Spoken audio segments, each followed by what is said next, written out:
यकीनन ये सिर्फ या कहें कहानी नहीं है, ये सच है। क्योंकि विजय पथ सिंघानिया बच्चे ककहरा सीखते थे तो जानते थे इस देश में कारोबार चलाने वाला एक शख्स विजय पथ सिंघानिया है, जिसे पद्म विभूषण से सम्मानित किया गया। जिसने रायमंड शुरू की तो उसके बाद सोचा एक पार्क एवेन्यू जी इस ब्रांड को लेकर आया जाए, जिस ब्रांड के कपड़े आजकल मिलते हैं और रईस पहना भी करते हैं। लेकिन वाकई किसे पता था हालात इस दिशा में चले जाएंगे, ऐसी स्थिति आ जाएगी जहां कहना पड़ेगा ये कहानी है, सच है, जो कहीं ज्यादा दुखद है। रिपोर्ट देखिए।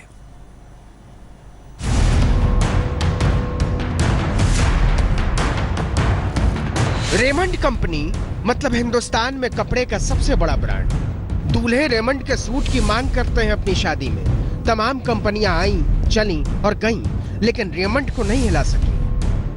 उस रेमंड्स कंपनी के मालिक को बेटे ने 2 चादरों और 1 चारपाई के लिए तरसा कर रख दिया।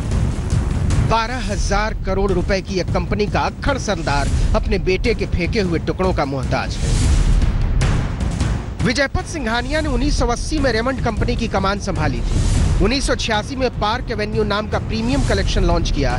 देखते ही देखते फैशनेबल एलीट का स्टेटस सिंबल बन गया था पार्क एवेन्यू। विजय पथ सिंघानिया ने 1996 में एयर चार्टर्ड सेवा शुरू की। 1988 की बात है।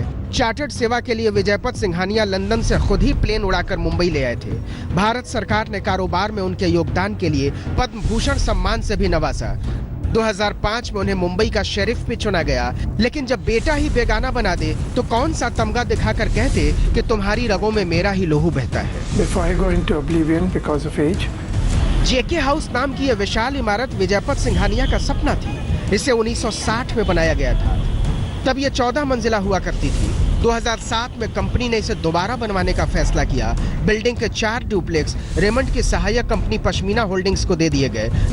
डील के मुताबिक सिंघानिया और गौतम, विजय पथ के भाई अजय पथ की पत्नी वीना देवी और बेटों अनंत और अक्षय पथ को एक डुप्लेक्स मिलना था।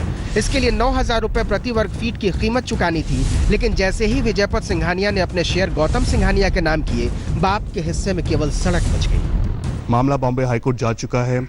कोर्ट ने तमाम 2 बातें सुनी हैं। दोनों पक्ष की बातें सुनने के बाद उन्हें निर्देश दिया है कि इस मामले को आपस में आप बैठ के सुलझा लें।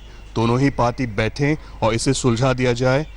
कोर्ट ने यह भी डायरेक्शन दिया है कि गौतम सिंघानिया को 16 अगस्त तक अपना जवाब देना है। उसके बाद दोनों पार्टियों की बातचीत सुनने के बाद 22 अगस्त को फाइनल हियरिंग रखी है, जिसमें कोर्ट अपना आदेश देगा। गौतम सिंघानिया की दौलत की भूख ने केवल बाप को ही बेसहारा नहीं किया। आरोप है कि उन्होंने 4 डुप्लेक्स हड़प लिए। वीना देवी और अनंत के हिस्से का मकान भी उन्हें नहीं दिया। दोनों पहले से मुकदमा लड़ रहे हैं। लेकिन सोचिए, एक बेटा जिसे बाप ने मुस्कुराकर जिंदगी भर की कमाई दे दी, उसे भी उसने नहीं छोड़ा। वो बाप रोटी के लिए तरसता है। देश का सबसे जो जाना माना नाम था, जो बड़ा उद्योगपति का नाम है विजय पथ सिंघानिया, जो एक जमाने में हॉट बलून में घुमा करते थे, यानी एक ऐसा नाम जिसे कहते हैं कि सबसे बड़े उद्योगपति अगर हो तो सिंघानिया में यही हो। आज वो किराए की जिंदगी जी रहे हैं। सोचिए तो हजारों करोड़ के एवज में विजय पथ सिंघानिया का हासिल क्या है? क्या है उनकी मिल्कियत और क्या है उनकी पहचान, सिवाय इसके कि वो अपने ही बेटे के ठुकराए हुए बाप हैं। विजय पथ रहे होंगे कभी हिंदुस्तान के सबसे बड़े रईस, लेकिन एक एक निवाले के लिए तरसता हुआ बाप आज रोता है तो 7 सागर का पानी कम पड़ जाता है। कौन कहता है कि बाप दुनिया की सबसे बड़ी नेमत होता है? उसकी कीमत कंकड़ों की हो जाती है।